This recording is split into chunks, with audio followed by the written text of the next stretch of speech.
आयुक्तालय कॉलेज शिक्षा राजस्थान सरकार द्वारा चलाए जा रहे प्रोग्राम ज्ञानदूत 2.0 के अंतर्गत आप सभी का स्वागत। आज मैं उषा राठी आपको बताने जा रही हूँ सांख्यिकी का एक सब्जेक्ट, एक टॉपिक हरात्मक माध्यम।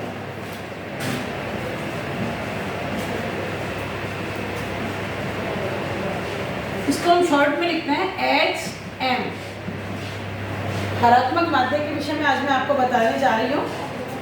आपके थर्ड ईयर के सिलेबस में ये टॉपिक है हरात्मक माध्य। सांख्यिकी में कुछ बच्चों के किसी और क्लास में हो सकता है, लेकिन सांख्यिकी में आवश्यक रूप से ये टॉपिक है आपके हरात्मक माध्य। हरात्मक माध्य क्या होता है? हरात्मक माध्य होता है किसी समान श्रेणी के मूल्यों के व्युत्क्रम को उनकी संख्या से भाग दें तो उसको कहते हैं हरात्मक माध्य। इसके लिए अपने को करना क्या है, प्रक्रिया क्या है? सबसे पहले प्रक्रिया जो मैं बता रही हूँ आपको, ब्लैक पेन लेती हूँ, शायद आपको ब्लैक पेन ज़्यादा क्लियर दिखाई देगा। सबसे पहला स्टेप जो है हरात्मक माध्य में, पहला स्टेप है मूल्यों के व्युत्क्रम निकाले जाते हैं। मूल्यों के व्युत्क्रम, व्युत्क्रम समझते हैं आप?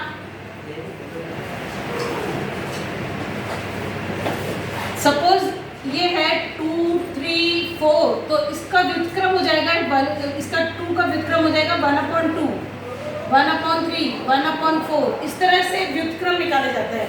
सबसे पहले जो भी दी हुई संख्याएं हैं उनके व्युत्क्रम निकाले जाते हैं। उन व्युत्क्रम को जोड़कर ये व्युत्क्रम निकाल के और इनको जोड़ लिया जाता है। इन व्युत्क्रमों का जोड़ किया जाता है। मान लो संख्या x1, x2, x3, तो इसको 1/x1 plus 1/x2 plus 1/x3, इस तरह से इन संख्याओं के व्युत्क्रम निकाले जाएंगे। तो सबसे पहले जो संख्याएं दे रखी है उनके व्युत्क्रम निकाले जाते हैं। व्युत्क्रम निकालने के पश्चात जो इसका फॉर्मूला है हरात्मक माध्य का, वो है HM = n/1/x1 plus 1/x2 plus 1/x3, और इस तरह से ये चलता जाए। मतलब इन व्युत्क्रमों से भाग देना है जितनी संख्याएं इसको और सिंप्लीफाइड फॉर्म में अगर मैं लिखूं तो ये हो जाएगा, इनको हम लिख सकते हैं सिग्मा n/, सिग्मा रेसिप्रोकल्स। व्युत्क्रम को लिख सकते हैं रेसिप्रोकल्स, सिग्मा रेसिप्रोकल्स। सिग्मा मतलब योग। तो HM का फॉर्मूला क्या आ गया? अपन इसको वापस अगर इसका रेसिप्रोकल कर दो तो reciprocal of sigma reciprocal of x/n। मतलब इसको वापस अपन ने उलट दिया। इसको फॉर्मूला अपना क्या था कि n/सिग्मा रेसिप्रोकल, इसकी जगह हमने क्या किया कि इसको ऊपर लिया है, सिग्मा रेसिप्रोकल n कर दिया और इसका पुनः रेसिप्रोकल कर दिया। जो संख्या आ रही है आपके पास उसको वापस से एक बार उसका व्युत्क्रम निकाल दिया, तो उसको कहेंगे हरात्मक माध्य। एक एग्जाम्पल लेकर अपन करते हैं, एग्जाम्पल से आप लोगों को ज़्यादा क्लियर होगा। मान लो किसी समम श्रेणी में संख्याएं दे रखी है, पद मूल्य जो है x की वैल्यू जो दे रखी है वो है 15, 250, 15.7, 157, 15.7, 157, 1.57, 105.7, 1.57, 105.7, 10.5, 1.06, 10.5, 1.06, 25.7 और 0.257, 0.257। संख्याएं थोड़ी अटपटी है, जानबूझकर मैंने ऐसा एग्जाम्पल लिया है ताकि आप लोगों को पता चले कि करना क्या है। साधारण मैं 2, 3, 4 ले लेती तो आप लोगों को इतना पता नहीं चलता कि कैसे रेसिप्रोकल निकाला, क्या किया। अब क्या किया है, ये कितनी संख्याएं हैं? 1, 2, 3, 4, 5, 6, 7, 8, 9, 10। तो यहाँ आपके n बराबर हो गया 10। n की वैल्यू कितनी आ गई? 10 आ गई। अब इसके पश्चात अब हमें क्या करना है, इसके रेसिप्रोकल्स निकालने हैं। रेसिप्रोकल कैसे निकलेंगे? इन सब संख्याओं का भाग 1 में दे दोगे, 1/x करना है। तो इसके रेसिप्रोकल्स निकाले। रेसिप्रोकल क्या होगा? 1/15। हमें क्या करना है? 1/15। 1/15 देखिए आप कितना आ जाएगा? 0.0, फिर 15 ठीक 90, 0.06 के आसपास आएगा। ये तुम्हारे कैलकुलेटर अलाउ है तो तुम आराम से कैलकुलेटर से कर सकते हो। 0.0667 ये आएगा 15 का रेसिप्रोकल। 20 का रेसिप्रोकल देखो आप क्या आएगा? 0.250 का रेसिप्रोकल 0.0040।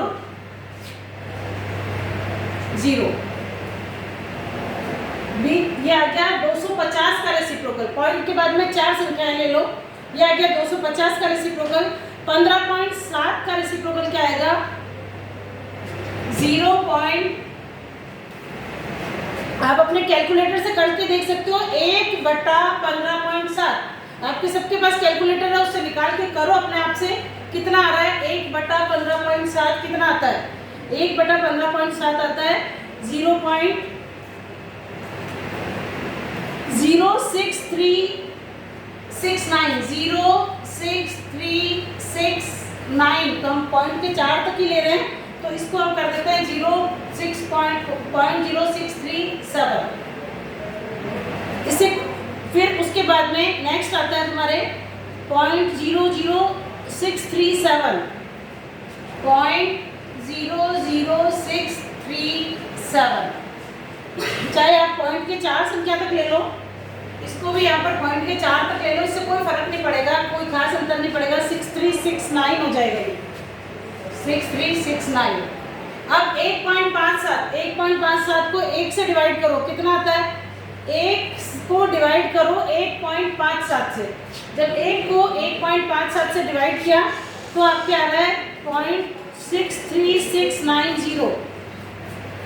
0.63690 1.57 1/1.57 किया है, मतलब 1 ऊपर है, अंश में है। आपके पास कैलकुलेटर है, यू डू इट योरसेल्फ, अपने आप से करो आप लोग। कितना कितना आ रहा है आपके इसमें?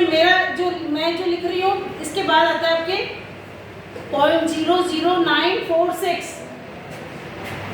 0.00946 ये आया। एक को 105.7 से डिवाइड किया है, 1/105.7, तो ये आया 0.00946। उसके बाद 1 को किससे गुणा कर? 1 को डिवाइड करना है 10.5 से। 1 को 10.5 से गुणा किया, डिवाइड किया तो 0.09524। 0.09524 ये अपन रेसिप्रोकल्स निकाल रहे हैं। इस संख्या का रेसिप्रोकल निकाल रहे हैं। मैंने तुम्हें बताया 2 का रेसिप्रोकल क्या होता है? 1/2 0.5। सॉरी, जो भी संख्याएं आपको दे रखी है उनका हम रेसिप्रोकल निकाल रहे हैं। 8.06 का रेसिप्रोकल आ रहा है 0.94340।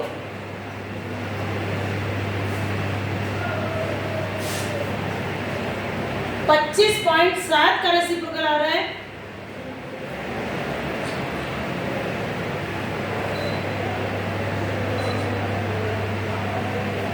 25.7 का रेसिप्रोकल आएगा, कितना आ रहा है? 0.0391 3891।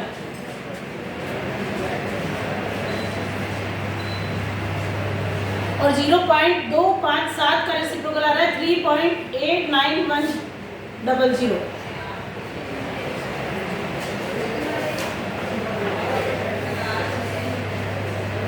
ये जब करोगे अपने आप पता चल जाएगा।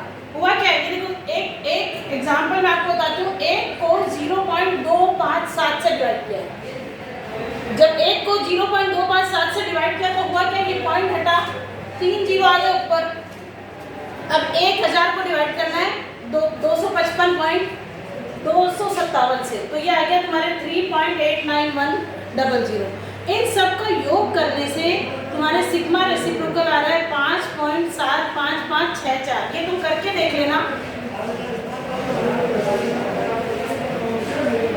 ये आ रहा है आपके सिग्मा रेसिप्रोकल 5.7556। थोड़ा बहुत पॉइंट में इधर उधर हो सकता है, लेकिन ये तुम जब करोगे तो तुम्हारा ये आएगा। सबसे पहले हरात्मक माध्य निकालने के लिए संख्याओं का क्या किया, व्युत्क्रम किया। x दे रखा है, इसको सबको व्युत्क्रम कर लिया, इन सब संख्याओं को एक से एक को इन सब संख्याओं से डिवाइड कर दिया, तो ये आ गया रेसिप्रोकल। अब रेसिप्रोकल निकालने के बाद अब हरात्मक माध्य निकालना है। हरात्मक माध्य क्या हो गया, reciprocal of sigma reciprocal. Sigma reciprocal आया तुम्हारे 5.7556 बटा n कितना है 10, तो ये आ गया n 10। तो ये कितना आ गया रेसिप्रोकल ऑफ, ये हो गया 0.10, एक पॉइंट और इधर आगे चला जाएगा तो 0.57556 ये आ गया। अब इसका वापस से आपको रेसिप्रोकल लेना है, मतलब एक जो है इसको ऐसे कर देना है 1/0.57556। इसका फिर से रेसिप्रोकल लेना है, वो हरात्मक माध्य होगा। तो इसका रेसिप्रोकल जो आएगा वो तुम्हारा आएगा 1.7373 और ये आ गया आपके आंसर। इस तरह से आपको व्यक्तिगत श्रेणी में हरात्मक माध्य निकाला जाता है। वापस से बता रही हूँ, जो भी x है उन सबको पहले रेसिप्रोकल ले लिया। रेसिप्रोकल का मतलब समझ में आ गया कि जो 2 है तो 2 का रेसिप्रोकल हो गया 1/2, 3 है तो 3 का रेसिप्रोकल हो गया 1/3। कैलकुलेटर तुम्हारे पास अलाउड है, तुम्हें इतना इन इसकी कैलकुलेशन में बहुत ज़्यादा नहीं फंसना, तुम्हें कैलकुलेटर से डायरेक्ट 1/2 जो संख्या दे रखी है वो कर रही है। इस तरह से ये रेसिप्रोकल्स आ गए और रेसिप्रोकल्स को निकालने के पश्चात तुम्हारे पास फॉर्मूला आ गया हरात्मक माध्य का, रेसिप्रोकल ऑफ सिग्मा रेसिप्रोकल बटा n। मतलब सारे रेसिप्रोकल्स को जोड़ा, उसको फिर डिवाइड किया, जितने नंबर ऑफ एलिमेंट्स है उससे डिवाइड किया और उसके बाद उसका जो आंसर आया उसका पुनः रेसिप्रोकल निकाल लिया। तब ये हरात्मक माध्य जो हमें प्राप्त हुआ वो हरात्मक माध्य प्राप्त हुआ। हरात्मक माध्य एक्चुअली कब यूज किया जाता है, हरात्मक माध्य तब यूज किया जाता है सांख्यिकी में जबकि संख्याओं में डिफरेंस बहुत ज़्यादा होता है। अब माध्य से कुछ नहीं पता चलता, माध्य क्या होता है, एवरेज वैल्यू होती है। किसी भी क्लास में बच्चों ने टेस्ट दिया, किसी 100 नंबर का टेस्ट है, किसी के 0 आ गए, किसी के 100 में से 99 आ गए, किसी के 85 आ गए, किसी के 10 आ गए, मतलब बहुत ज़्यादा डिफरेंस है। तो ऐसी स्थिति में अगर एवरेज निकाला जाएगा, सिंपल एवरेज निकाला जाएगा तो वो क्लास की स्थिति बिल्कुल भी रिप्रेजेंट नहीं कर पाएगा। तो जब संख्याओं में अंतर बहुत ज़्यादा है, दिख रही है आपको संख्याएं कितनी ज़्यादा अंतर है, कोई संख्या है 1.5, कोई संख्या है 250 आ गई। तो जब संख्याओं में डिफरेंस बहुत अधिक होता है तो हमें क्लियर पिक्चर निकालने के लिए कि क्या एवरेज उस क्लास का हो सकता है या उस डेटा सेट का क्या माध्य निकल सकता है, तब हम इसका हरात्मक माध्य निकालते हैं। तो इस तरह से हरात्मक माध्य निकाला जाता है। अब ये तो मैंने आपको बताया व्यक्तिगत श्रेणी में, ये कौन सी श्रेणी है, व्यक्तिगत श्रेणी है। अगर व्यक्तिगत श्रेणी की जगह आपके खंडित श्रेणी हो तो खंडित श्रेणी में क्या हो जाएगा, अगर खंडित श्रेणी में क्या होता है, फ्रीक्वेंसी दी हुई होती है, बारंबारता दी हुई होती है, तो उसमें भी सेम प्रोसीजर यही करना है। बस उसमें क्या हो जाएगा, रेसिप्रोकल जो निकालोगे उसको इससे गुणा कर दोगे, f sigma reciprocal of x हो जाएगा। जब खंडित श्रेणी अगर होगी तो उसमें f से इसको मल्टीप्लाई करोगे, मतलब ये ऐसे होगा, इसका फॉर्मूला ऐसा बनेगा, reciprocal of sigma reciprocal of x into f, ये इंटू है, ये तो x है और ये इंटू है, रेसिप्रोकल ऑफ x और इंटू f बटा n।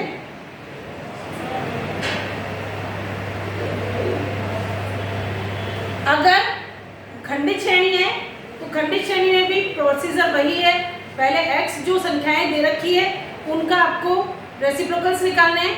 रेसिप्रोकल निकालने का तरीका वही है, 1/, करते जाना है हर संख्या को।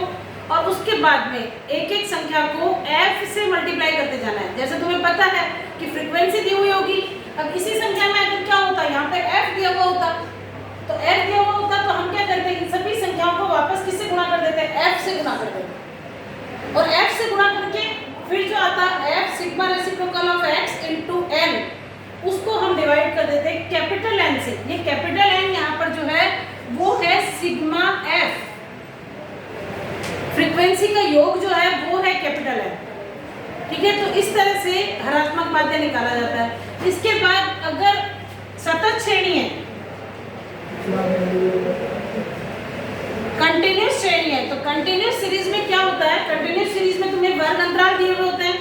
अब जब वर्ग अंतराल दिए हुए होते हैं तो क्या करोगे, सबसे पहले x जिसमें वर्ग अंतराल दिए हुए हैं, सपोज ये है x जो है 0 से 10, 10 से 20, 20 से 30, तो इसमें मध्य मान निकाल लोगे।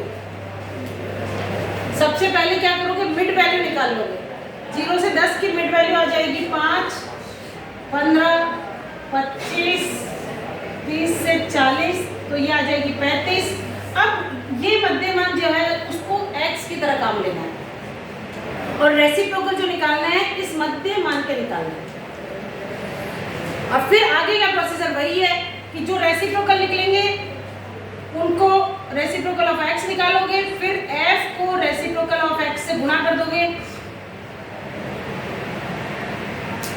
और इस पूरी f into reciprocal of x जो आएगा उसका योग कर दोगे। तो उसका योग करने से तुम्हारे पास ये संख्या आ जाएगी sigma reciprocal of x into f। तो इस तरह से हरात्मक माध्य निकाला जाता है व्यक्तिगत श्रेणी में, खंडित श्रेणी में और सतत श्रेणी में। सभी श्रेणियों में इस तरह से हरात्मक माध्य निकाला जाता है। कोई भी आप लोग को ये YouTube पर आप जब देखेंगे तो कोई तरह की अगर प्रॉब्लम हो तो आप उसको कमेंट बॉक्स में लिख सकते हो कि हमें इस तरह की समस्या आ रही है, या आप मेरे से पर्सनली मेरे से कॉन्टैक्ट डायरेक्ट भी कर सकते हो। आपको इसकी और प्रॉब्लम्स करनी है, जो भी तुम्हें दिक्कत आती है वो आप मुझसे वापस से पूछ सकते हैं। तो इस तरह से आपको हरात्मक माध्य निकाला जाता है।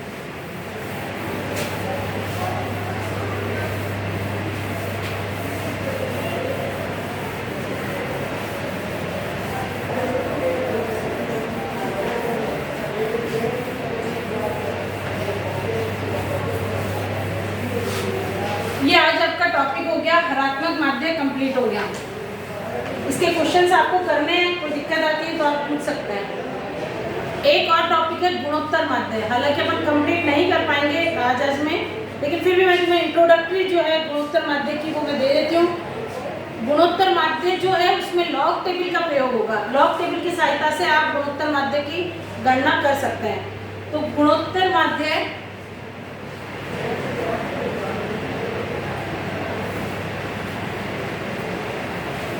इसको हम लिखते हैं GM से, गुणोत्तर माध्य GM से लिखा जाता है। इसकी प्रॉब्लम्स आपको करने के लिए या मेरी बात को आपको अच्छे से समझने के लिए आपके सबके हाथ में लॉग टेबल होनी चाहिए। लॉग टेबल होगी तभी इसको कर पाओगे। तो इसका जो है ये साधारण भाषा में यदि कहा जाए तो गुणोत्तर माध्य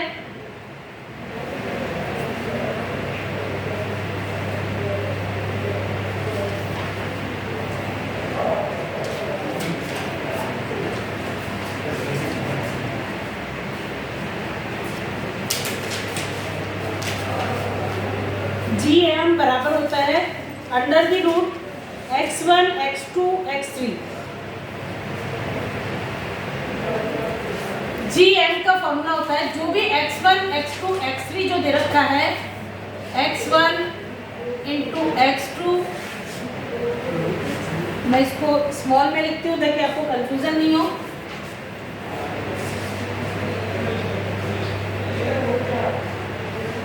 x1 x2 x3 इस तरह से, और यहाँ पर आ जाएगा n। मतलब ये फॉर्मूला जो बना वो बना है x1 इंटू x2 x3, ये सब जो है ये इंटू हो रही है, और ये जब अंडर रूट हटता है तो ये ऊपर जाके हो जाता है 1/n। अगर दो ही संख्या है, सपोज दो ही संख्या है, तो दो संख्या में तो ये बहुत आसान है कि gn बराबर हो जाएगा, सपोज 2 और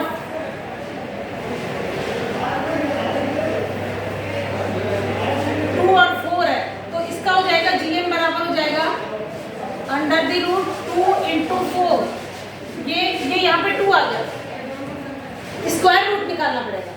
लेकिन जब संख्याएं बढ़ेगी तो दिक्कत आएगी, क्योंकि डायरेक्ट स्क्वायर रूट से प्रॉब्लम का सॉल्यूशन नहीं हो पाएगा और हमें लॉग टेबल को यूज करना पड़ेगा। लॉग टेबल की सहायता से हम इसको कर पाएंगे, क्योंकि cube root, fourth root, fifth root, इसमें जितनी संख्याएं होंगी, 5 संख्याएं होंगी, तो फिफ्थ रूट निकालना पड़ेगा। स्क्वायर रूट से नहीं चलेगा हर बार। स्क्वायर रूट 2 संख्या है तब स्क्वायर रूट निकाल सकते हो, लेकिन अगर फिफ्थ रूट निकालना है तो वो फिफ्थ रूट तुमसे डायरेक्ट नहीं निकाल सकते। तो इसके लिए तुम्हें लॉग टेबल का सहारा लेना पड़ेगा, और ऐसी स्थिति में हमें तुम्हें क्या करना पड़ेगा, इन सब संख्याओं के लॉग्स लेने पड़ेंगे, और फॉर्मूला जो बनेगा तुम्हारा gm बराबर होगा anti log of sigma log x बटा n। सब संख्याओं के तुम्हें एक एक के वो लेने हैं, लॉग लेने हैं, और लॉग लेने के बाद जितनी संख्याएं हैं उन संख्याओं को उतने नंबर से उसको डिवाइड करोगे लॉग्स को, और फिर जो तुम्हारे पास रिजल्ट आता है उसका एंटी लॉग निकालोगे। अगर तुम्हारे हाथ में लॉग टेबल नहीं है तो इस प्रॉब्लम को अभी तुम्हें समझ में नहीं आ सकती। मैं कल आपको मेरा नेक्स्ट वीडियो जो आपके पास आएगा उसमें मैं आपको लॉग लेना सिखाऊंगी। आप सब अपने साथ लॉग टेबल लेकर आए, तो लॉग टेबल लेकर आओगे जब भी ये समझ में आएगा, नहीं तो ये समझ में नहीं आ सकता, क्योंकि लॉग टेबल के बिना इसको हल नहीं किया जा सकता। अगर एक से ज़्यादा संख्याएं हैं तो डायरेक्ट हम उसका फिफ्थ रूट, सिक्स रूट इस तरह से हम नहीं निकाल पाएंगे, हमें लॉग का सहारा लेना पड़ेगा। और जब लॉग का सहारा लेना पड़ेगा तो तुम्हें लॉग यूज़ करना आना चाहिए, लॉग टेबल यूज़ करने आनी चाहिए। तो आप लोग नेक्स्ट जब आप मेरा वीडियो सुने, मैं अपना नेक्स्ट वीडियो अपना कर डालूंगी, उसमें आप देखना कि, और अपने पास अपने लॉग टेबल लेकर रखना, ताकि जैसे जैसे आपको कहा जाए वैसे वैसे आप उस लॉग टेबल से लॉग की वैल्यू ले सकें और उसके बाद एंटी लॉग निकाल सकें, तभी इसको ज्योमेट्रिक मीन निकाला जा सके। तो ज्योमेट्रिक मीन का फॉर्मूला हो गया anti log of sigma log x बटा n। इसको मैं अब नेक्स्ट वीडियो में कंटिन्यू करूंगी। अभी आज के लिए आपको हरात्मक माध्य पूरा अच्छे से समझा दिया है, गुणोत्तर माध्य का इंट्रोडक्शन दे दिया है। अब आप इनको हरात्मक माध्य के कुछ क्वेश्चंस करिए, और गुणोत्तर माध्य हम कल नेक्स्ट वीडियो में मैं कंप्लीट करूँगी।